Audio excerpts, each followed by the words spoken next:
Hello, everyone. Welcome to CD3. Hello. Aloha. Aloha. Hola. Hello. Bonjour. Hola. So welcome to session 3 of the Kevin Trudeau Elite Mastermind group session. So in today's session, we'll be discussing CD3 of Your Wish is Your Command. And just a quick recap of CD2. So what Kevin Trudeau talked about was 4 basic concepts. So he went through the first 2, and then he introduced us to the next 2 basic concepts. And then he went through a very important concept, which was when the attitude's right, the facts don't count. And he illustrated what that meant through Aristotle and As's story, one of the richest men in the world. And that was really profound. And we had that discussion on CD2. So now CD3 will go through more about the basic concepts and the importance of the basic concepts, and of course the Shaolin monk story. Yeah. Are you ready, Oscar, for the Shaolin monk? Yeah. ¿Qué tengo que decir? Tienes que decir la historia del monje Shaolin en inglés. Es que en inglés no me va a salir bien. Si quieres me traduces, Armand. No. Look He's saying that I could translate, but I think it's going to take us too long. So Me voy a alargar mucho, de verdad. yeah, no, it's going to take him like too long. He's saying. Oh. ¿La digo, tú traduces? Vale, me haces el favor. ¿Sí? ¿Vale? He's saying that I will translate. Okay, I will translate. Okay. Great. So let's begin CD3. So let's begin CD3. So he talked about a lot of how our goal is to get to the unconscious competence level, right? So it's the 4 steps the mind goes through. So that's the 4th basic concept. So that's the 4th basic concept. So this carries on into CD3. So the question to you guys is, how do we get to the unconscious competence level? There are 2 methods. What's the first method? Who would like to answer? I'm not saying anything this week. Yeah, okay. You've got 30 minutes of me being quiet. Crack on. Okay. Mario, I think you had your hand up. So it's doing it repeatedly on the conscious competence level over and over again. Yes. And by observing other people who do it already. That's So- it. Spot on. Spot So- on, Mario. So what happens is when you do it over and over again, you're building new neural pathways in your brain. So Exactly. when you first learn information, neurons, the nerve cells in your brain, start to fire and wire. And that's what happens initially when you start to learn something new. And as you keep repeating it, like Mario said, over and over and over again, those neurons repeatedly fire and they repeatedly wire to the point that they become hardwired. And then you've formed a solid, hard neural pathway in your brain. Once you've done that, that's a new energy transmission that's happening between nerve cells. So you're emitting a new frequency out into the universe. Okay, so that's just a little bit of the neuroscience of it behind it. So my next question to you guys is, what are other words and phrases that Kevin Trudeau uses to describe finally being at the unconscious competence level? So knowing that you got it. So what are other words that he said that describe this level?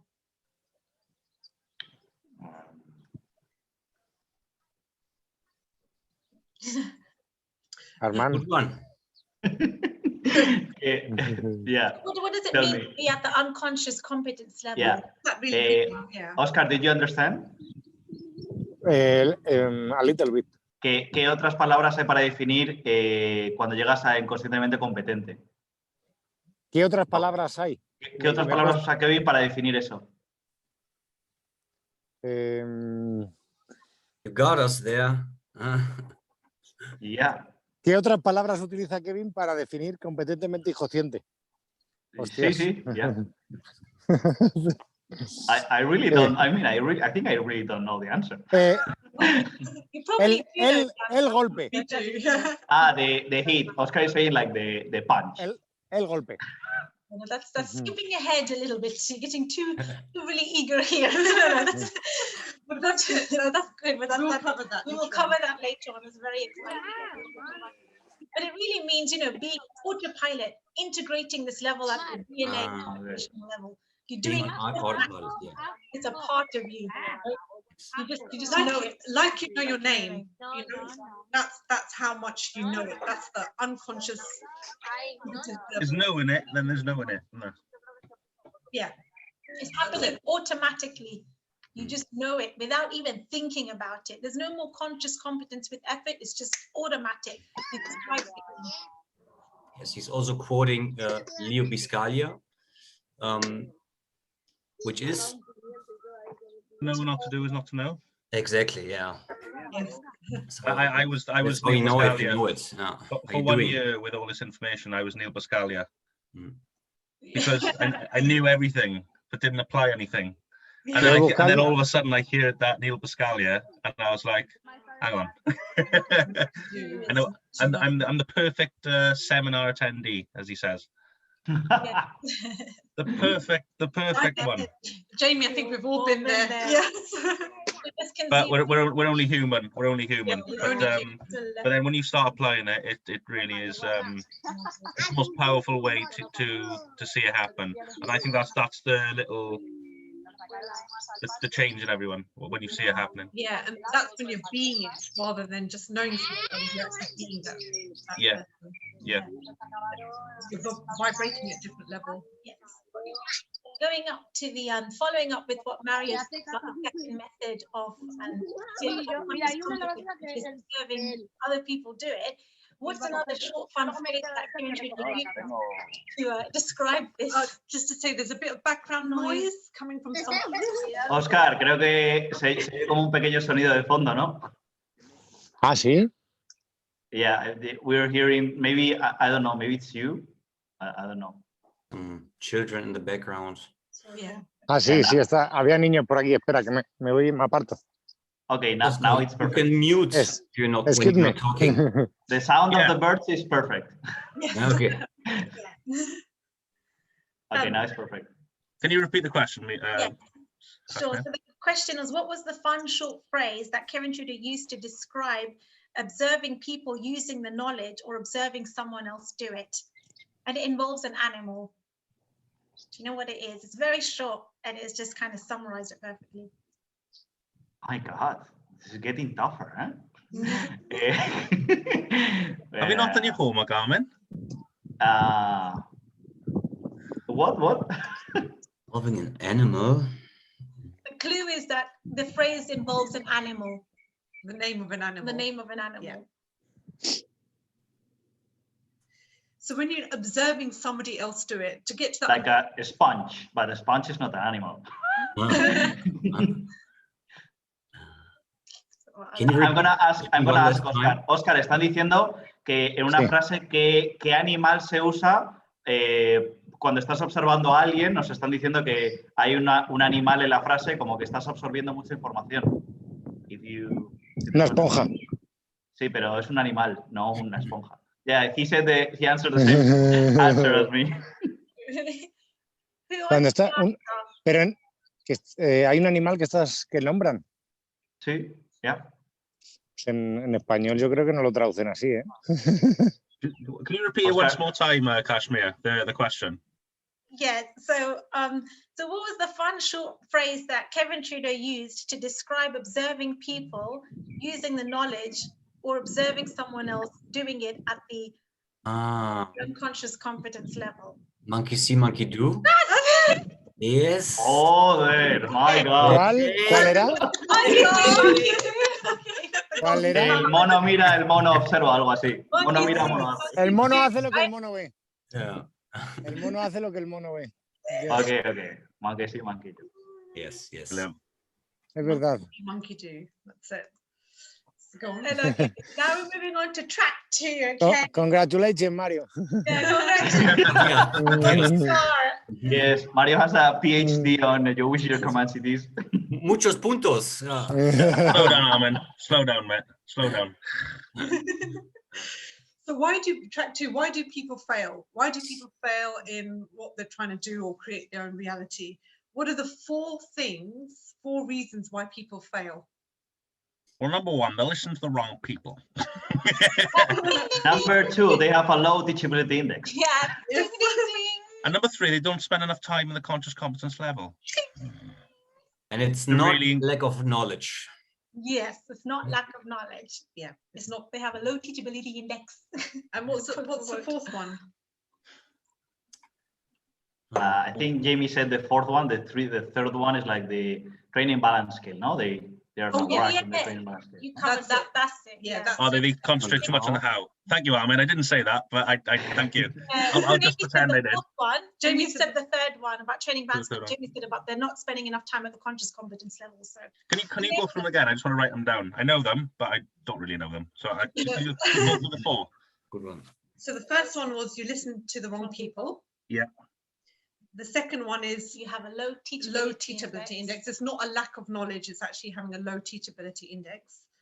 The third Yeah. one is part of the training balance scale where you're focusing on the Too much how. too much. Yeah. And the fourth one is you haven't practiced at the conscious competence level. Perfect. Thank you. Oscar, están hablando de las 4 razones por las que la gente falla, que son los 4 fundamentales. That's So- so powerful. I knew all that, but Yeah, so I in other didn't know words, it. what do those 4 things link to? They link to the 4 basic concepts. So in other words, why do people fail? Is because They they haven't haven't mastered the basics, the 4 basic concepts. And I put this It's into the the real world foundation. in my little life and asking my friends. And one of my friends is working full time, not happy, but he's a very talented Tyler and Groughton and all that. And he said that I said, well, why don't you do your dream and build your own business? He said, yeah, but how? First thing people say is, yeah, but how? How? And I'm like, Right. oh God, it's amazing, but it's so creepy. Not creepy, but it's amazing how real it gets, more and more real, and we're just at the bottom as well. That's it. That's it. So that's why there's also a fifth concept, Yes. There's a which first, indicates mastering the basics. It's, Yeah. Yeah. Master the 4 No. basics. he goes on to saying that later on. Yeah. Sorry. No, that's okay. That's- It means that's you're good. understanding the That's information good, to yeah. remember that. Yeah. Integrating it, brilliant, Mario. Yeah. I love it. So the next, so what was I going to say? The fertile environment. Yeah. So no, why is it so hard for people to have like a high willingness to change? Why do Because people they've have done the so- same thing for so long, and they got really strong embedded neural pathways, and they find it very hard to change. Because it's even hard for everyone here, because it's I've made up my own concept, thinking it's survival instinct. That's the way I treat it, where people are doing the same thing, not expecting different results, but just because of the neural pathways. That's it. Yeah. Yeah. That's like the Chinese definition of insanity that you were touching upon, which is doing the same thing over and over again, expecting a different result, right? Yeah. People who are trying to have different results and they're not willing to change. Yeah. I didn't mean to say that as a basic, but it was, wasn't it? Yeah. So it does tie into that, yes. Well, it's what Meenal said. It's we have this well-developed, established neural pathways because we've done thought in a specific way for such a long time that it's very hard to develop new ones. And That was a quote. That was nearly a quote, Mario. That was awesome. Yeah. Thank you. And I think the good thing about it is with neuroscience, what it shows is that there is such a thing as neuroplasticity, so that we can prune apart connections and we can form new ones in the brain. So literally you can change the structure of your brain through repetition, through conscious competence, until you get to the unconscious competence level. So before, maybe many years ago, neuroplasticity was talked about before, so you felt like you're doomed, like this is it, this is my life and there's nothing I can do to change things. But we know now that it is possible to change. No matter how hardwired you are, you can change. And I think once people grasp that, then their willingness to learn goes up, because they know that there's a way out. You're not stuck where you are. There is a way out.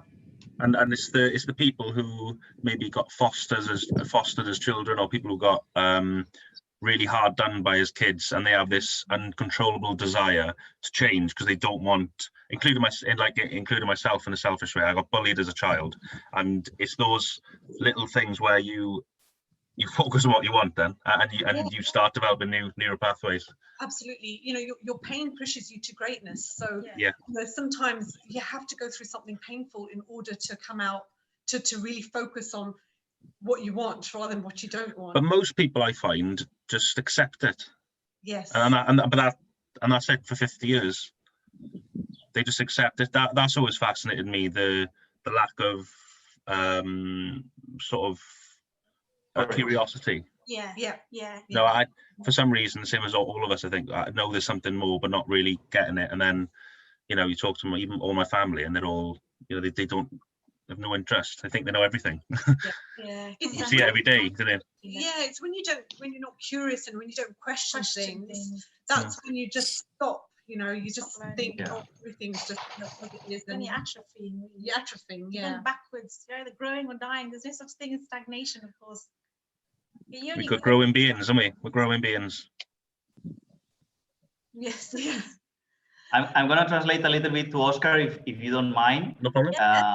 Oscar está hablando de porque hay mucha gente que no cambia su forma de pensar y están hablando de la neuroplasticidad, ¿no? Que con la neuroplasticidad la gente puede cambiar, y ahora estaban hablando de por qué hay gente que se queda en el mismo sitio, ¿no? Y están hablando porque no tienen curiosidad o no quieren, bueno, que no quieren hacer nada nuevo. No tienen motivación.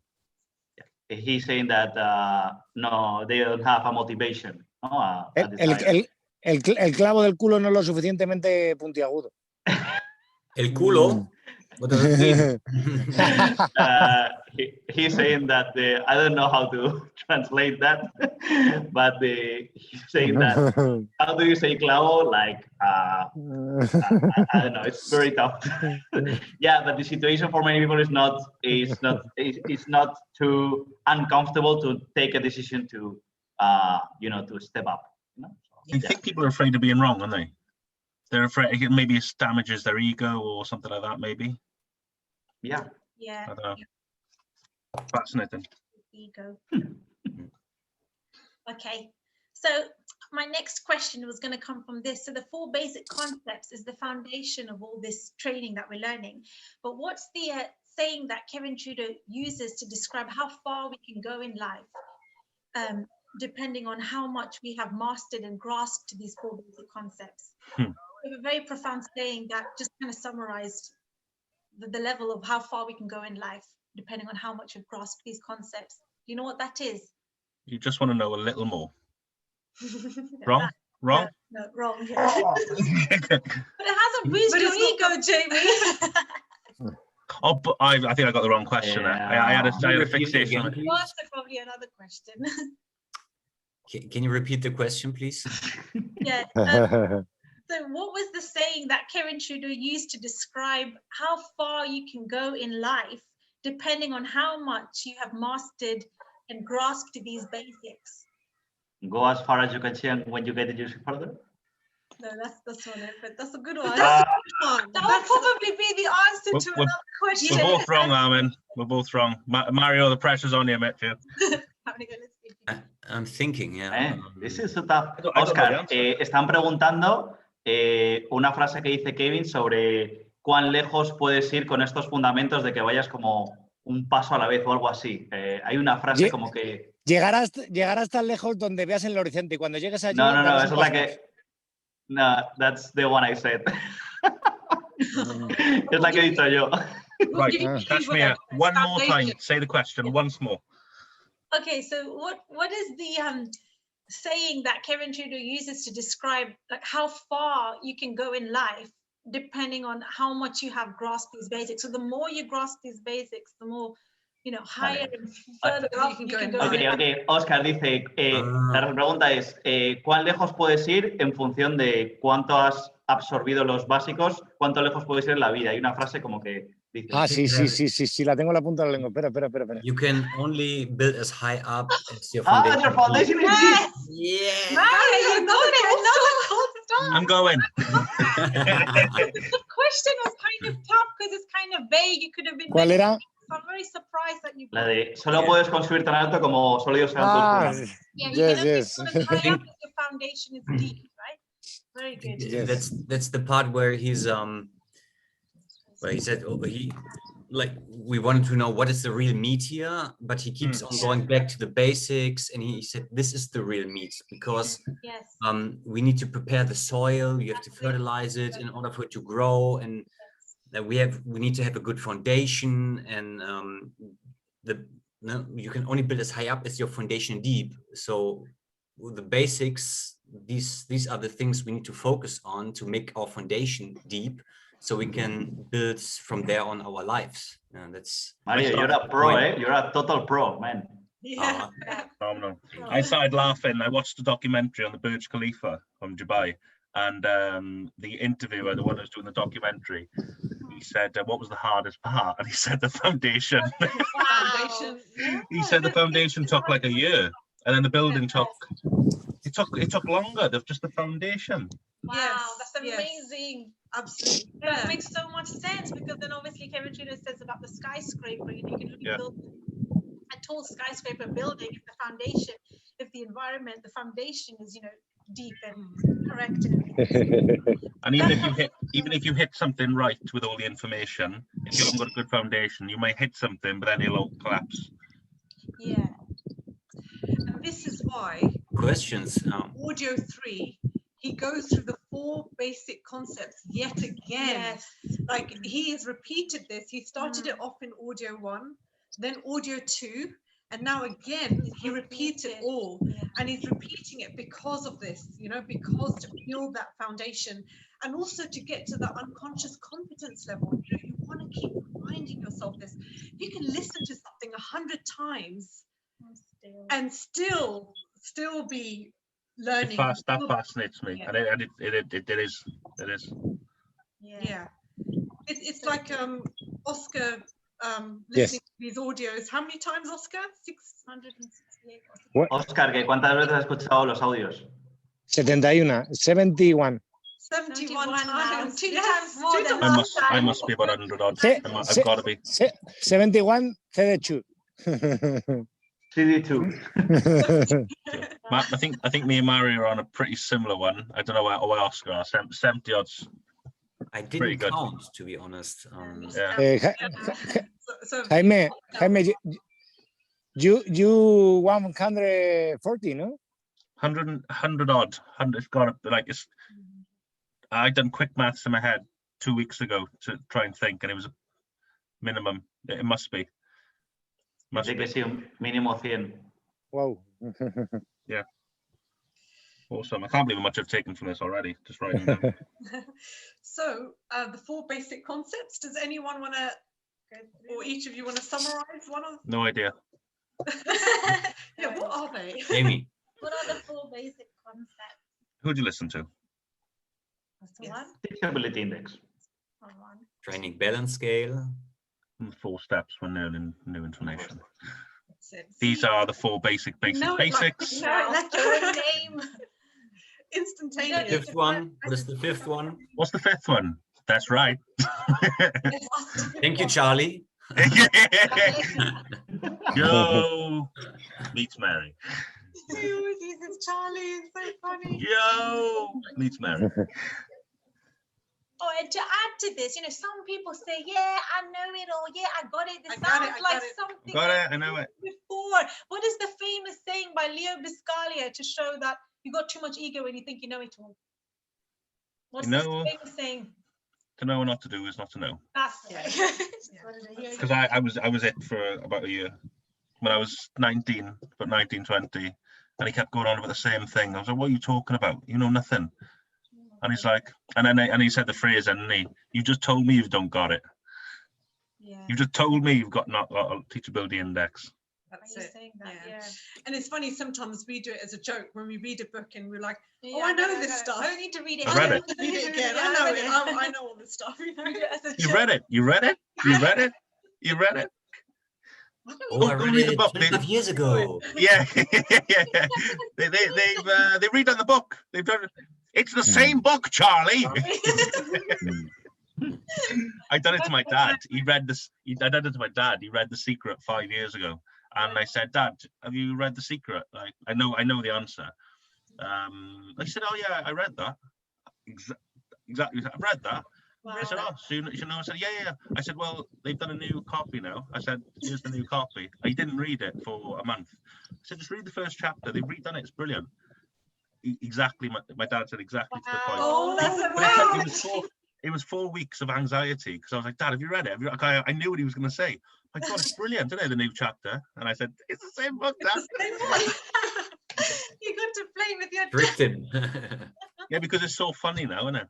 Because it's like, you know, I was at a barbecue and just now, and I said, I got to leave. They said, why? I thought, right, what do I say? I just said I got a Zoom call, just, you know, talking about snooker or something. Okay, you know, enjoy. But teachability index is high, but people, they're not ready for me to tell them, and they never will be. So it's difficult then to try and tell someone that, innit?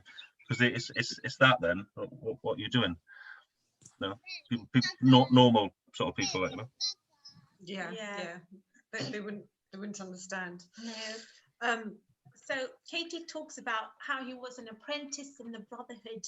You know, he had mentors and he still continues to learn. Well, at the CDs, in the CDs, he said, you know, he still continued to learn from mentors and practice this training. So he obviously got tons of observations because he was observing, you know, people at high levels doing this at the conscious competence level. But however, how can you get this type of apprenticeship from reading books? What is, you know, how does books work? Would anyone like to explain that? Hey, he's in the jungle, isn't he? The story of the jungle. Yeah. Hey, Charlie. Yeah, go on. Charlie, brilliant. Wants to give it a try? Books are magic. That's Yes. Books are powerful. Books allow our brains to observe. Yeah. Go on, Mario. To utilize our imagination. You know, I mean, by reading the words, I mean, if you read the words, you get images in your mind, and so you get so involved in the scene that you're living, experiencing what is happening, and while doing this, you observe what happens. So it's like, you know, they say that your mind cannot distinguish between reality and what you imagine. So it's like you're experiencing something as if it is true, and that's how you can learn from a book, for example. Even though when he comes in, when somebody comes into the room and shouts your name, you're not there. You're in the jungle. That blew my mind, because it's happened to all of us, and it happened when I'm reading a book. And I remember reading Think and Grow Rich, and he was talking about the Mastermind, about Thomas Edison, about the foot of his bed, or he knew Thomas Edison. And I read it, and I remember where I was, what I was doing. I was out in the garden, and I started getting goosebumps, shiver. It was, wow. I've had it probably 10 times out of a book where, you know, I'm there.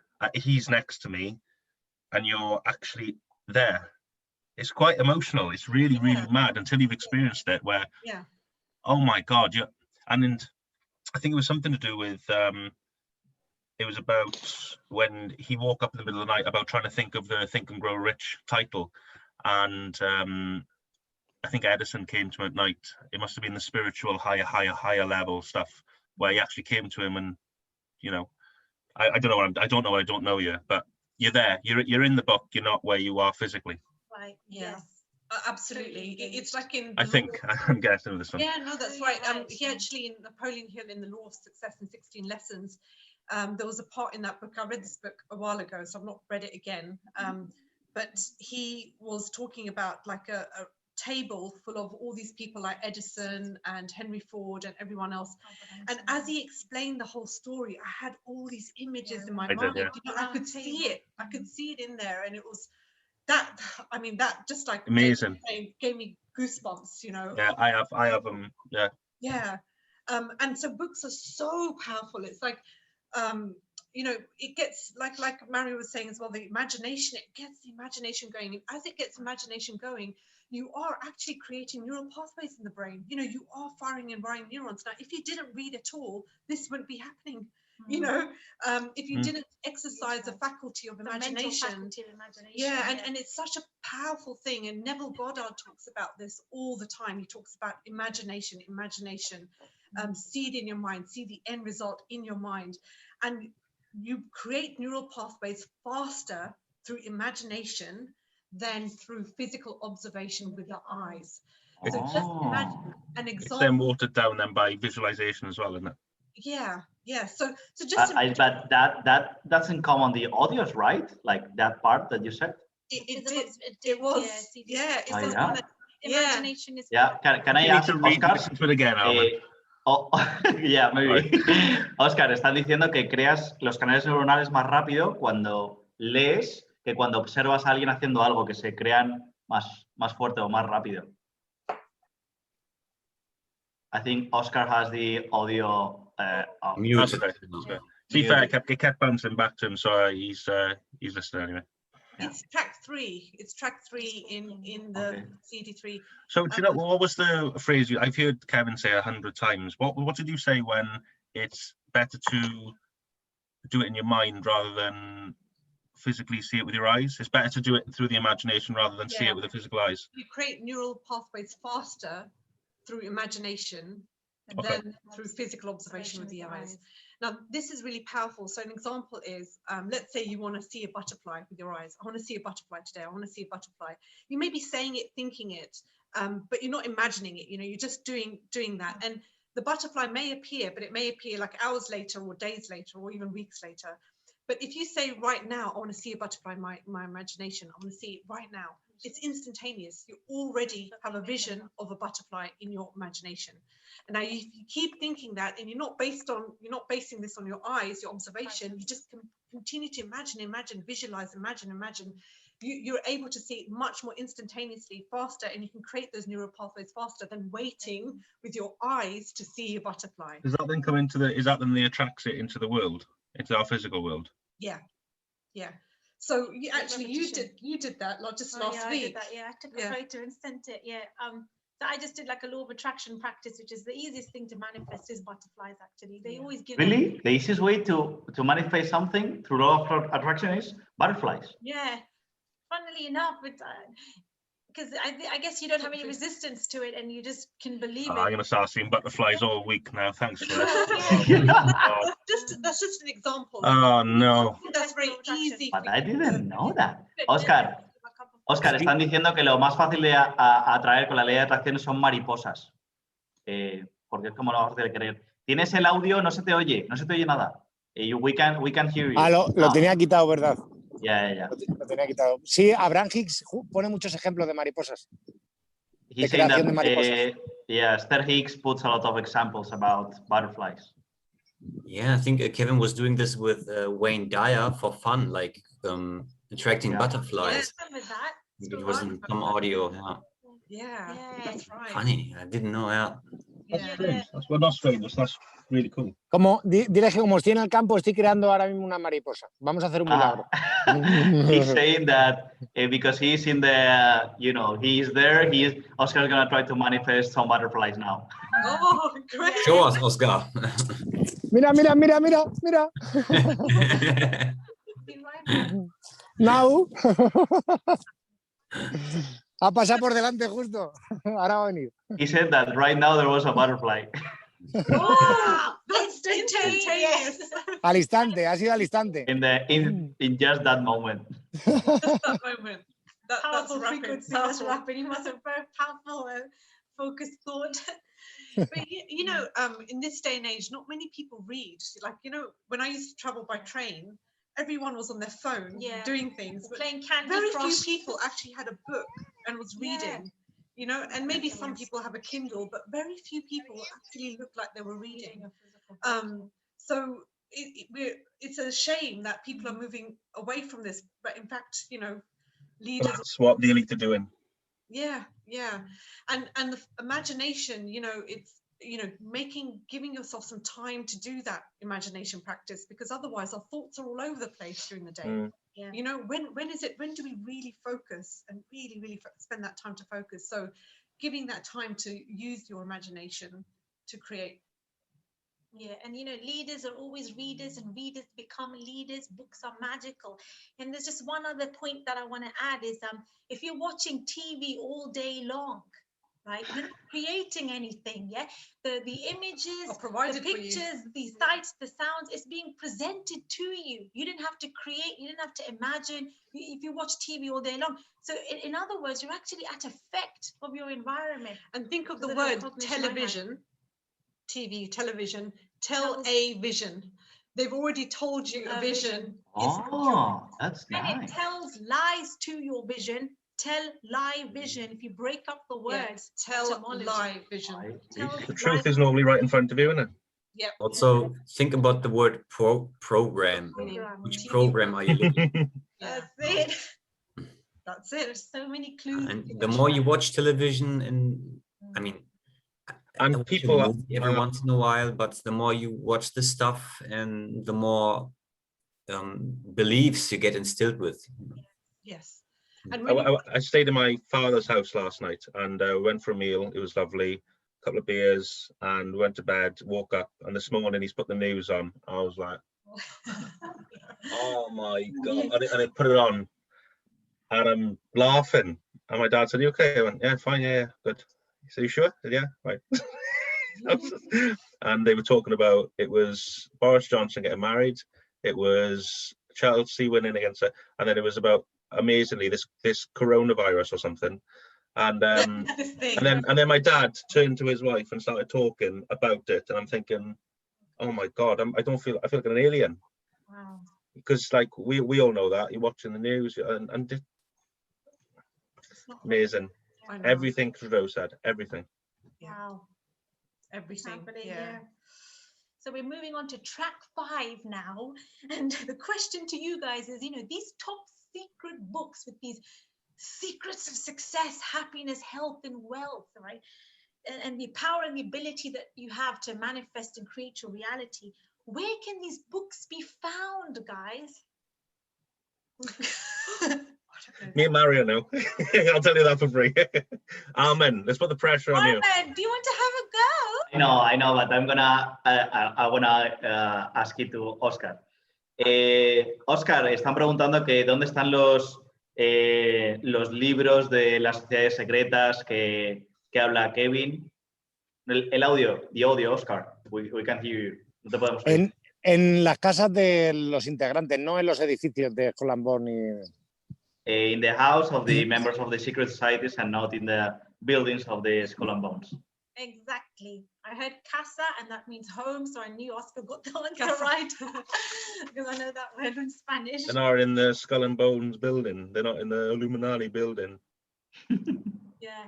Or in public libraries. They're in people's homes. Where are the libraries? Where the libraries? Yeah. Where are they? That's exactly what he said. So track 6 obviously takes us to the story of the Shaolin monk. He tells a very interesting background history of how the Shaolin monks came to develop the form of kung fu and all the warriors and how he sent them to the east, south, and north and west. He sent the monks out to these areas to get fighting styles because they were getting killed by these bandits, and they developed forms of fighting, and it was a kung fu style. So who would like to share the significance and the story of the Shaolin monk? Because Kevin Trudeau had the privilege of taking one of these monks to his home and it had a most interesting encounter. He taught him something, didn't he? I can't remember who it was now. That will be part of the story, yes. I can't remember. Key principles of the story.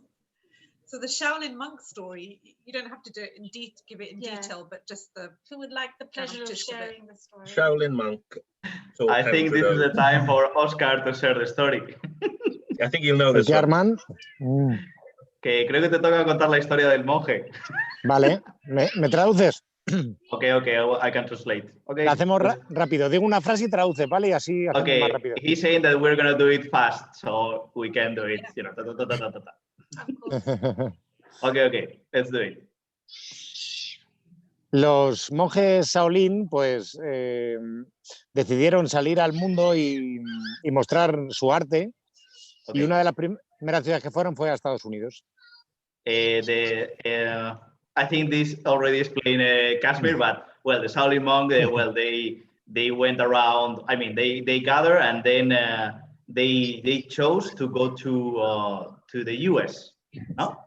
Sí, el monje principal, Shaolin, decidió Shaolin. no volver al templo. Okay, Shaolin, he refused to go back to the temple. Y decidió enseñar pues lo que sabía fuera de su templo sin ninguna regla. And he decided to share his knowledge outside of the temple, like the secrets. Pues ese monje vivió conmigo durante unas semanas. ¿Contigo? No, con Kevin. Okay, that monk, he lived with him. I thought Oscar was saying with him. No, he lived with Kevin for a couple of days or weeks. Yeah.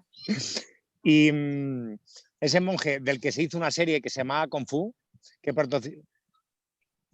se llamaba Kung Fu.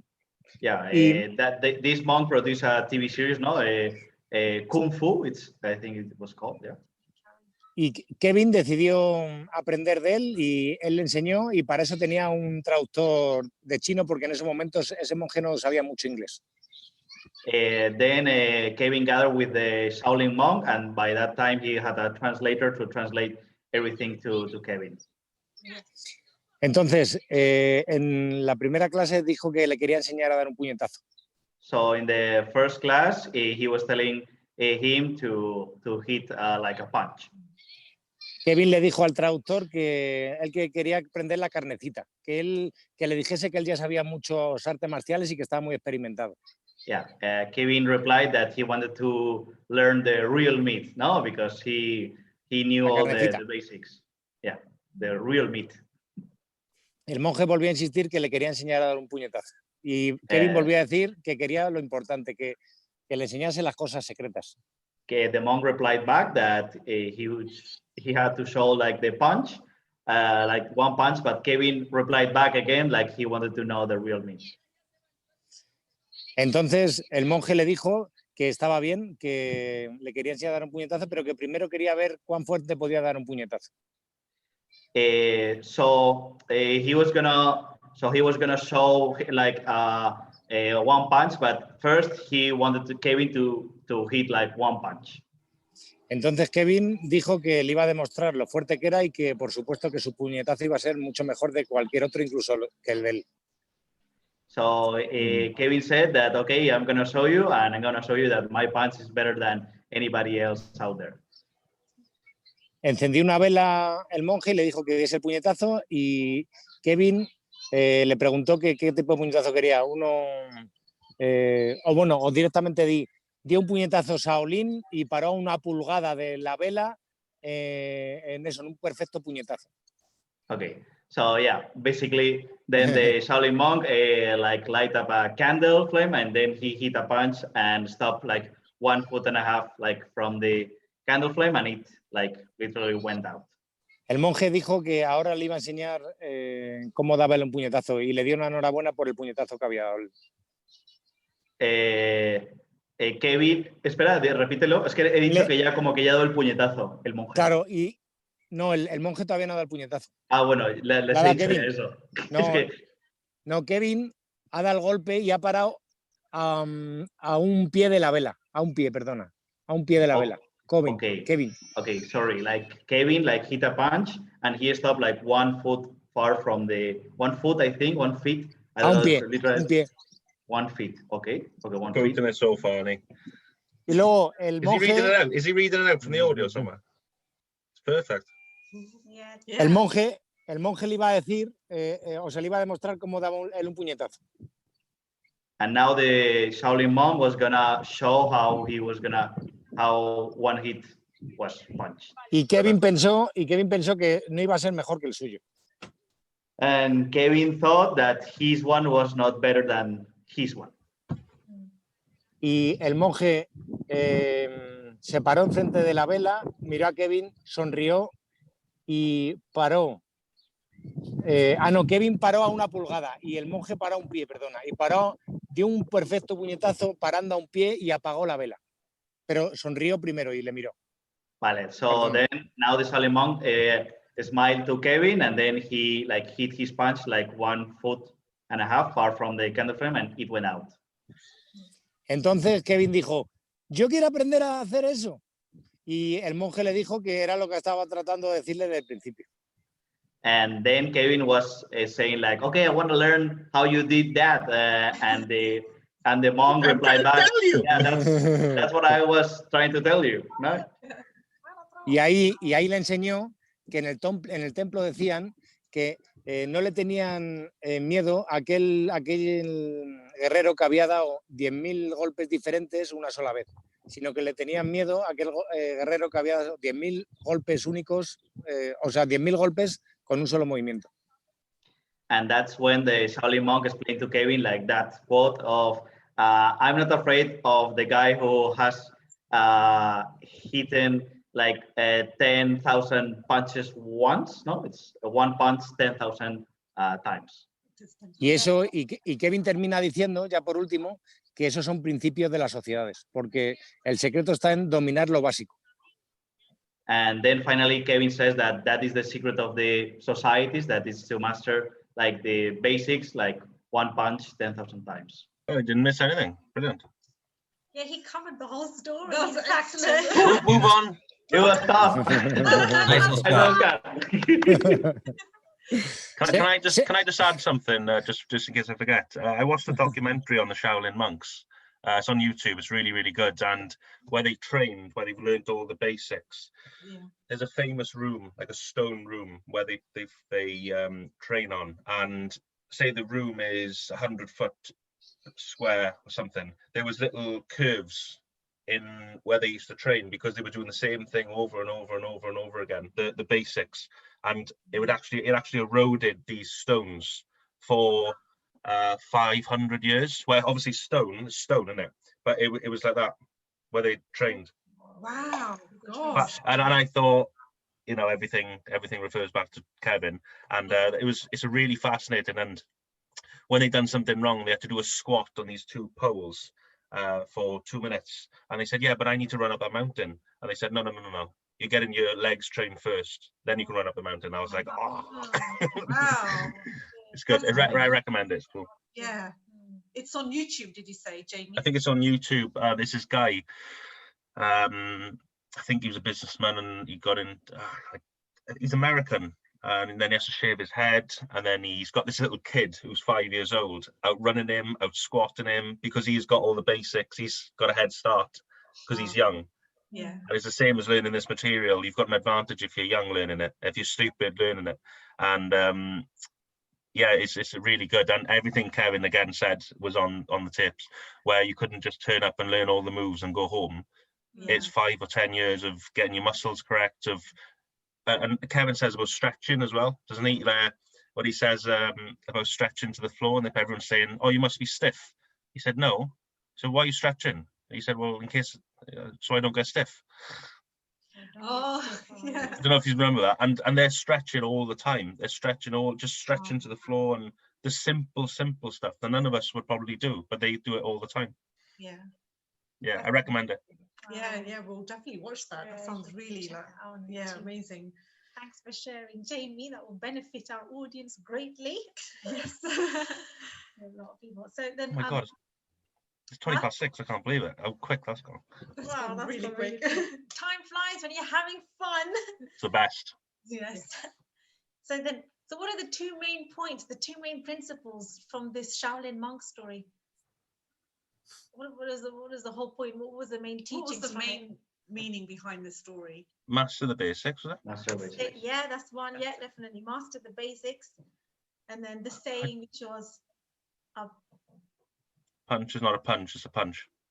Yeah. Yes. Punch is not a punch, it is a punch. It's a punch. There's a big difference. Master the basics. Yeah, there's a big difference. There's a big difference. And it's the same, I'll just add a little boring subject on for you all. With snooker, you've got to get your cue action straight. Because if your cue action isn't straight, and you start off here wrong, you'll do that for 20 years. So you've got to start off straight, and you just do the same thing over and over and over, and you never stop learning hitting the ball straight. Yeah. Also, Nice, yeah. how Kevin tells the story. He tells in a specific way, where it's also funny to see that his arrogance back then. Yeah, I know this punch and that punch, and what do you want to show you? I can do it. And that's how we might be as well. You know, I already know it, I can do it. And it's also a very subtle thing that I picked up on now. Yeah. With I just to add on, because of my niche with snooker, I was playing really badly, and I went to see a coach, and he said, "What are you doing?" And I said, "This, and this," and he said, "Okay, let me see you play for 5 minutes." And the very first thing you learn when you start playing snooker is hit the middle of the white ball, because if you don't hit the middle of the white ball, the ball's going to go in a different direction. And he said, "You're not hitting the middle of the white." I'm a professional snooker player. Yes, I am hitting the middle of the white. He said, "You're not hitting the middle of the white." I said, "Yes, I am." And he said, and I was like, "I'm teachable you, I'm teachable you, I'm teachable you." And he took a photo behind me, and I was that much off, which is a lot in snooker. Oh, Oh my God. You know, I know all this stuff. yes, I know it. I know it. Spending too much time on the basics. Yes. And you know, when he says a punch is not a punch, it is a punch. So anyone would think a punch is just a punch, yes, but actually it's so much more. So even with the basic concepts, you think it's just, oh, okay, I know this, willingness to learn, you know, you know it, you can say it off by heart, but actually there's so much more to it than it looks like on paper if we're just to read it out, you know, intellectually, yeah. So intellectually it seems simple, but actually there's so much more to it, you know. So a punch is not a punch, it is a punch, is just demonstrating how important these basic, and he calls them basic concepts because they sound basic, but it really goes deep. The depth of it is just to experience these basic concepts, you know, Yes. you take it to another level, because you now you're embodying it, you're actually becoming the material, you're feeling the material, you're not just reading it, regurgitating it, reciting it intellectually. It's become a part of you. So I know what Kevin means by that. You know, you're being this material. It just takes it to another level. So like my next question was, you know, what does Kevin Trudeau say to be the biggest secret in these societies? or the biggest secret. The biggest secret. It's mastering the basics. That they're like very simple things, no? Like I don't know how to explain, no? Like that there's not a lot. that's the biggest secret, no? That there are only four basics. Yeah, that's it. Yeah. Yes. That everybody thinks that they're all these Yeah. secrets, no? That's why they think. Yeah, but Yeah. They cannot. And they don't even think. Then you're making people not think, aren't you, by doing that? Because people say, "Oh, I can't learn all that." Yeah. Even if I asked my nan, not when she was alive, if I could ask her to play a new game, so no, I've tried that once, I can't do that. Well, you can't. Armand, ¿qué estáis diciendo? Que uno de los grandes secretos de las sociedades es que no hay grandes secretos, ¿no? Sí, eso. Exacto. Okay. Hey, Oscar is learning English now, eh? Yes. He's getting now the stuff. Yeah. Good. Nice. Yeah, so there's only a few Muy bueno, macho. secrets, right? So there's only a few secrets, but the key is to master those basic concepts, master those very few fundamentals, you know. And so it goes back to the punch is not a punch, it is a punch. So there's a big difference, because, you know, it's just so much more than just a punch, just like it's so much more than just the four basic concepts, which is what Even now you saying it, this moment, I'm thinking, yeah, it is just a punch. I'm trying to think, it's a never-ending learning. You're saying, because you're always practicing the punch. Yes, you get to a level that nobody else can imagine, right? Because you know, just if you're going back to the Shaolin monk story, when he did the punch, the chi energy physically left his body, and half of the candle flame, it went out. So he mastered the punch to such a level that physical energy left his body to make the flame go out. I listened to that. Physically, right? So if you really can get this, the power. Yeah. One time I listened to that part where you just said, and it was at 5 o'clock in the morning because I had it on all night, and I listened to it with the new synchronized, and he said it, and I woke up. I was like, no. I'd listened to it 100 times, and I was like, that's not possible, but it is. I'd love to see that. Yeah. Amazing. See that. Didn't even touch it. Amazing. No. So next question is, what is the perfect good attitude to have? What kind of questions should you be asking to yourself and to others to show that you're still focusing on mastering the basics? question. Can you repeat, please? Yes. Yes, please. What is the kind of attitude that you should have to show that you're still focusing on mastering the basics? What's the kind of questions you can be asking yourself? Ser un You eterno, don't know? ser un eterno aprendiz. Oscar is saying to be a all-time learner or student. Student. Yeah. So when You don't know what you don't know. Yeah, so when you say, just teach me more about teachability index, teach me more Yeah. getting Rouse scale. When he says that, just teach me more. So he knows that he doesn't know it all and he's still learning. Nice one, Oscar. Yeah, you got it. We have to give recognition. Yes, recognition, yeah. Well done. Very important. Well done. So Kevin says, shares a short story that he went to one of his mentors' house in the private jet. He went to Barbados to his $35 million mansion, and he was in the presence of his guru and teacher. And he did very little talking and more observing, more listening, more asking questions. So what's the saying, what's that powerful saying to describe Kevin's understanding and attitude when you're in the presence of a guru and teacher? That's a good one. I know it. I know it. I know Do it. you know it though, Mario? Do you know it? Yeah, but you. Go on, Mario. Go on. Go on, Mario. Go on. But gave you two ears and one mouth. Use them proportionately. That's it. Ding, ding, ding. Gold star. Mario got it right. So Kevin Trudeau asked his teacher this question. He asked, at what point can you say that you really got the basics? Can you stop learning the basics? What was the brilliant answer that his teacher gave him? When you just want to learn Just a little more. A little more. And you love the idea of being teach. And you're actually getting a chemical rush. Yeah. Yes, You do, don't you? You do get a chemical rush. that's it. I was going to Because ask. you feed in that neural pathway in your brain and it's wanting more. Yeah. La pregunta, Oscar, es que hasta qué punto puedes dejar de aprender los básicos, ¿no? Esa parte, ¿no? Pues no, nunca dejas de aprender, pero cuando ya no necesitas aprender, o sea, cuando ya no necesitas aprender, no quieres dejar de aprender. Claro, yeah. Yeah, when you absolutely love like the basics, you don't need to learn them anymore. Yeah, you love it so much, you get this chemical rush over your biological body. And I was going to ask you guys, has any of you experienced this? Has any of you experienced where you're engaged in the material and learning and focusing on the basics so much that you get this chemical rush experience? Many times. Oscar, ¿lo has entendido? ¿Alguna vez has experimentado el chemical rush de que estás adicto a los básicos? That's the question. Claro, todos los días. Every day.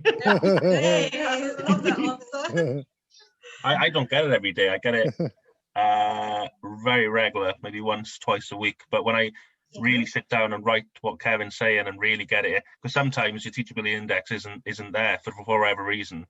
But I'd say probably once or twice a week when I'm reading a book and I see something in Think and Grow Rich or Pocket Full of Money, which I'm enjoying. And you do get a chemical rush. I remember to take sunglasses. I twice a week, I'd say, three times a week. But sometimes, for whatever reason, your teachability index is low, so you got to just up it a little bit. Don't go from, as he says, depressed to bliss. You got to can't leapfrog. You got to slowly go up. Yes, Lots of times I've been writing down, and I just feel it's amazing. Some of the things you can feel, especially when reading books. That's the best. Yeah, really powerful. yes, definitely. So the next thing he talks about again, teachability index, and he goes again, why is it so hard, for people to have a willingness to accept change? So this is about neural pathways and everything. So what else did he say about this? Because he said something about the neural pathways are really, really strong. Yeah. And it's difficult to, when you've done the same thing for so long over and over and over again, it's very difficult to change it. Yeah, we keep snapping back to the old neural pathways. It craves the attention, you know, and when we're trying to establish new smaller neural pathways, but the negative neural pathways are so large and grooved and embedded in the brain that it just you have grooved these neural pathways in your brain. Well established neural pathways. So, Meenal, so good. I'm constantly thinking the same thing over and over. You've done it since you were since you were a kid. Yeah, that's it. And it's hard. I think it's harder when you get older. You've got more and more of these neural pathways. You know, when you're younger, it's easier to change, and when you're older, I think Dr. Joe said, it sounded quite depressing, but he said by the time you get to 35, you've already developed so many like sets of like habits, you know, and attitudes and beliefs. And so it becomes more difficult, challenging to change, but it doesn't mean you can't do it. It doesn't mean that, because with neuroplasticity, we know that you can change, but it just means that it's not as easy as when you were much younger, you know. A recognition thing, I think, without us guys, I think that's what makes us incredibly special, because we are getting older and older, but we're getting more and more teachable. And the 90-year-old person that's got £100 billion is the most teachable. Yeah, absolutely, that's it. But it's amazing that the older and older you get, and even your friends or people or family or people in the coffee shop or the pub or whatever, they're all completely unteachable. And it's crazy really how that happens, because And when you keep practicing at the conscious competence level, you know, like we mentioned earlier, you will start building those neural pathways, and they'll get stronger and stronger, so they will dominate, and the other ones will be weaker. And in fact, actually, now neuroscience shows in real time, they've shown how actually neural pathways, neurons can actually prune apart. Those pathways actually prune apart, so they don't stay together. They can actually prune apart, and it shows where the glue that sticks the neural pathways to the neurons, the glue starts to loosen up, and you actually disconnect. So yes, so it's not just that the new positive neural pathways become stronger and the other ones become weaker. The other weaker ones actually can prune apart. So what Trudeau is essentially doing as well is breaking down our old neural pathways, starting from the foundation, and you can build up. I went probably not even off the mark, but it's creating stronger and stronger. By reading the books, it creates the neural pathway stronger and stronger, and then you start attracting more things, and your belief goes up, and your intensity and duration goes up, because you know the material works. Yes, and as you start thinking differently, you also start feeling differently. So the electromagnetic signature around you, what you're vibrating, what you're sending out, and what you're attracting changes as well. So you start attracting new events, situations, circumstances, events to you. And the other thing is with Hebb's law, so this is a bit of neuroscience again, Hebbian law says nerve cells that fire together wire together, but also the opposite is true as well, that nerve cells that no longer fire together no longer wire together. Is that Hebbian law? Hebbian? So Hebbian. Yeah. Or Hebb's law, Hebbian law. And even if you study, like if I go and have a look at that now, it'll increase my belief level as well. So yeah, I mean, definitely with the science, when I started studying more of the neuroscience behind change, it increased my level, because that was kind of my mind, how it works. I've got a bit of more of a scientific. Oh, I am.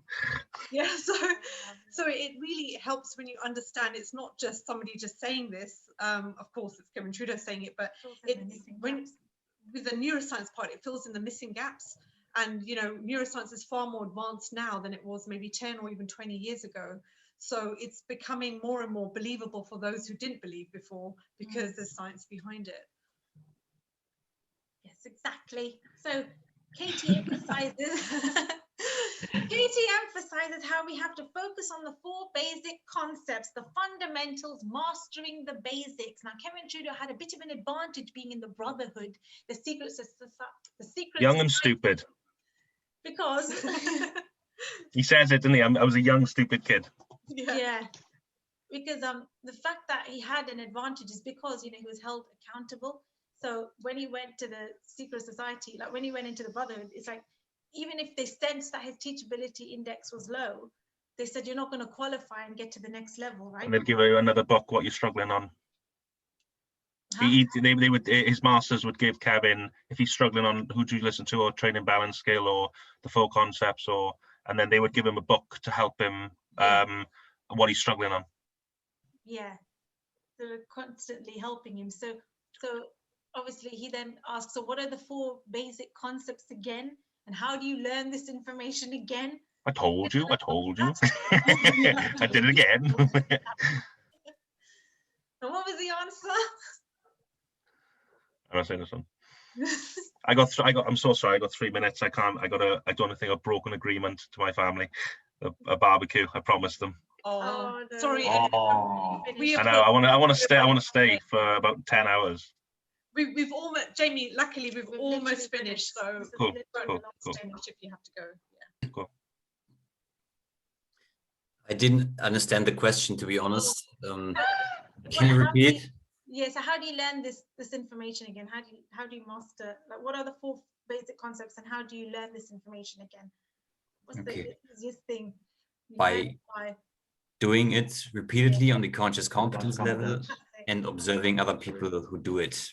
That's it, yeah. Have you one? Yeah. Some methods is, listening to Kevin Trudeau's CDs over and over and over again. And also going through his recommended books, the reading list that he's gone through, just reading those books. So that's it. That summarizes the end of CD3. So stay tuned for the next session, guys, where we'll be discussing and going through CD4 of Your Wish is Your Command, which is where he talks more about the law of attraction and how powerful you are in creating your reality and I can't wait for that. Desire. So thank you all for attending this engaging, powerful mastermind session. And we will see you in the next session. Saying, may you never be the same again. Thank you. You too. Thank you, everyone. That was absolutely fantastic. I love it. Bye. Thank you. Thank you, everybody. Cool. Bye. Thank you.